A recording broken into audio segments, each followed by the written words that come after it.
శ్రీమాత్రే నమ. జయ గురు దత్తాత్రేయ నమ. ఈ వీడియోలో మనం ఆగస్టు 1వ తారీఖు నుంచి 15వ తారీఖు మధ్యలో జరగబోయే పక్ష ఫలితాలు ఏ విధంగా ఉంటాయో తెలుసుకునే ప్రయత్నం చేద్దాం. మరి ఈ పక్ష ప్రారంభంలో ఉన్నటువంటి గ్రహస్థితి పరిశీలించినప్పుడు కుంభరాశిలోనే శని వక్రగమనంలో ఉండడం జరిగింది. అలాగే మీనరాశిలో రాహు, వృషభ రాశిలో కుజ గురులు, మరి కర్కాటక రాశిలో రవి, సింహరాశిలో శుక్ర బుధులు, కన్యా రాశిలో కేతువు. సో ఈ నెల ఈ పక్షం ముఖ్యంగా ఏంటంటే మనకి ఆషాఢ మాసం నడుస్తూ శ్రావణ మాసంలోకి మారడం జరుగుతుంటుంది. అందువల్ల ఇది మోస్ట్ ఇంపార్టెంట్ అయినటువంటి నెల.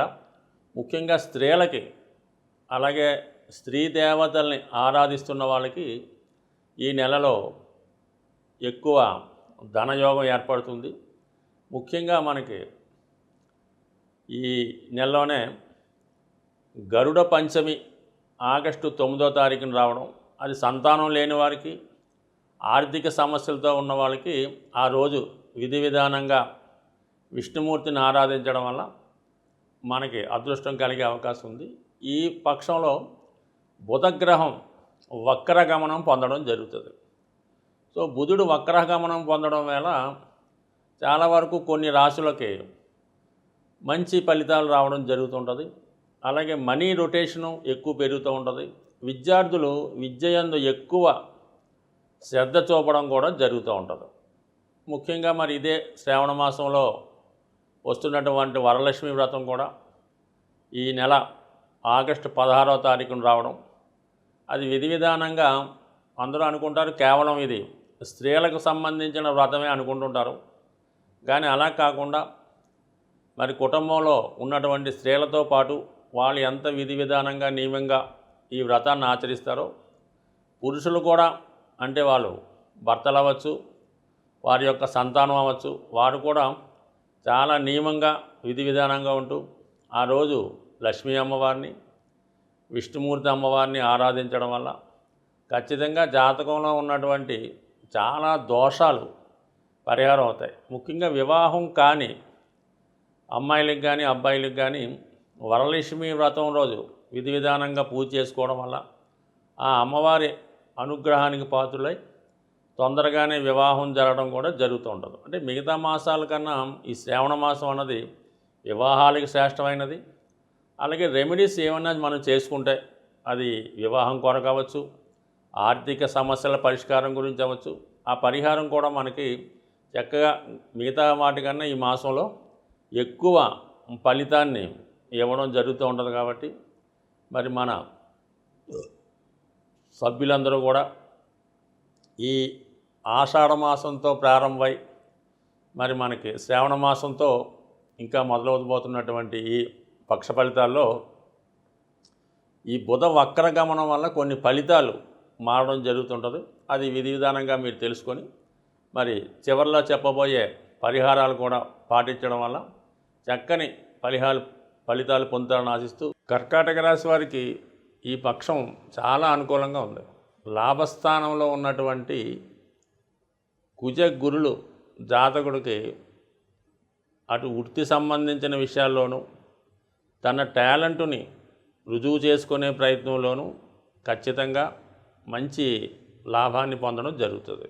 అలాగే ముఖ్యంగా సంఘంలో బాగా పేరు ప్రతిష్టలున్న వ్యక్తులు, గురు సమానులు మీకు సహకరిస్తారు. భూములపైన, స్థిరాస్తులపైన ఆదాయం పెరిగే అవకాశం ఉంది.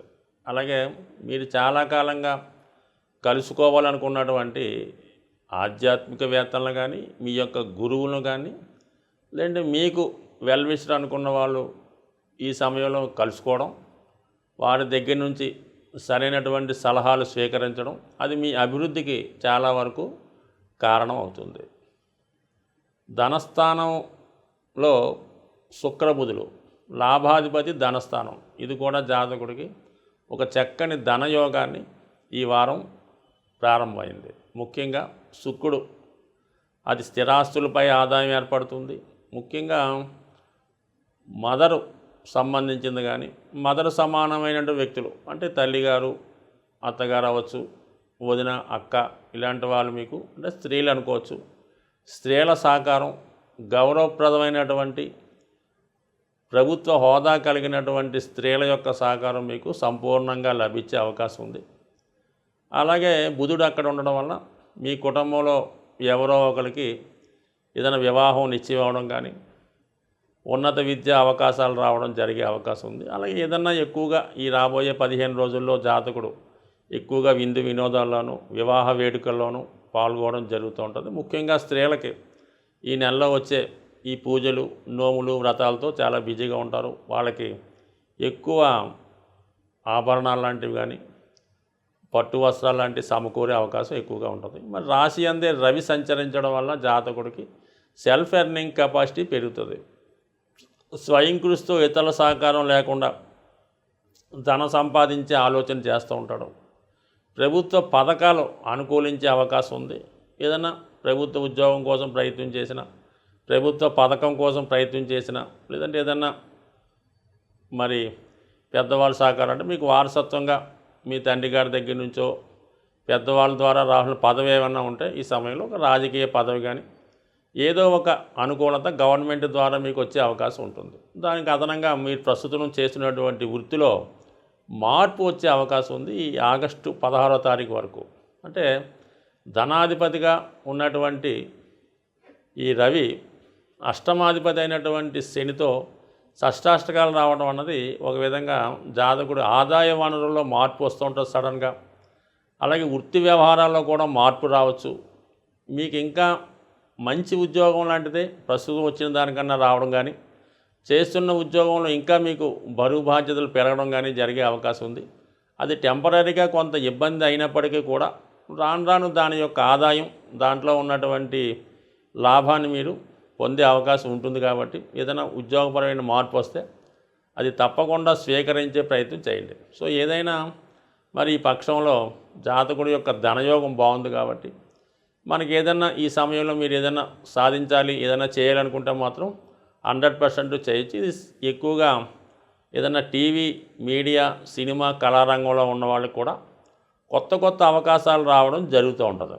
కొన్ని సందర్భాల్లో ఈ రాహు భాగ్యస్థితి వల్ల ఏంటంటే మన సాంప్రదాయానికి విరుద్ధంగా కొన్ని కార్యక్రమాల్లో పాల్గొవలసి రావడం కానీ, అలాగే మీరు మీ కుటుంబ సభ్యుల యొక్క లైన్ కానీ మీరు కానీ వేరే దేశం వెళ్ళే ప్రయత్నం లాంటివి కూడా ఈ సమయంలో చేయడం జరుగుతుంది. అంటే సాధారణంగా అంటే రాహు 9వ స్థానంలో ఉన్నప్పుడు మన యొక్క కట్టుబాట్లకి విరుద్ధంగా కొన్ని ప్రయత్నాలు చేస్తూ ఉంటారు.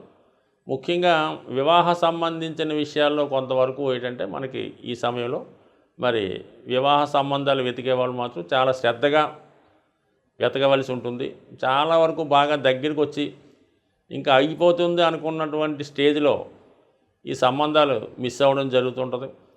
అలాగే కొన్ని సందర్భాల్లో జాతకుడికి ఉద్యోగ ప్రయత్నాలు కూడా అదిగో ఇదిగో అని బాగా ఇంకా 4-5 రోజుల్లో మనకు వస్తుంది అనుకున్న సమయంలో ఈ ఉద్యోగం లాంటివి కూడా మిస్ అయ్యే అవకాశం ఉంటుంది. కాబట్టి ప్రస్తుతం ఉన్నటువంటి స్థితి ఎలాగుంటుందంటే కర్కాటక రాశి వారికి దేందో ఒక దానికోసం, అది వివాహ సంబంధమా లేదంటే ఏదైనా ధనం కోసమా అంటే ఉద్యోగం కోసం అనుకుందాం, ఎదురు చూస్తూ కొంతకాలం గడుపుతూ ఉంటారు. తీరా చివరి నిమిషంలో అది రాదు, క్యాన్సిల్ అవుతుంది. మళ్ళీ ఇంకో ప్రయత్నం వేరే దానికోసం చేస్తారు. దానికోసం 2-3 నెలలు వేస్ట్ అవుతుంటుంది. సో ఈ విధంగా ప్రస్తుతం ఈ కాలయాపన చేయకుండా, ఎందుకంటే అష్టమ శని ప్రభావం వల్ల ఒక నెల రోజులుగా, ఒక సంవత్సరంగా వీళ్ళకి ఇటువంటి పోస్ట్పోన్ పనులు జరుగుతున్నాయి. కాబట్టి ఇప్పటికైనా ఏదో చిన్న దాంట్లో అయినా సరే రాజీ మార్గంలో వెళ్ళి వచ్చిన ఉద్యోగంలో చేరిపోవడం బెటరు. అలాగే వివాహ సంబంధాల విషయంలో రాజీ పడమని చెప్పం, కానీ కొంతవరకు ఆలోచించి కొంతవరకు మీ డిమాండ్స్ తగ్గించుకొని వివాహం సంబంధంలో నిశ్చయించుకుంటే మంచిది. మరి ఈ నెలలో ఈ పక్షంలో వస్తున్నటువంటి పండగల్లో ముఖ్యంగా ఏంటంటే మనకి మాస శివరాత్రి. ఈ మాస శివరాత్రి ఆగస్టు 2వ తారీఖున రాబోతుంది.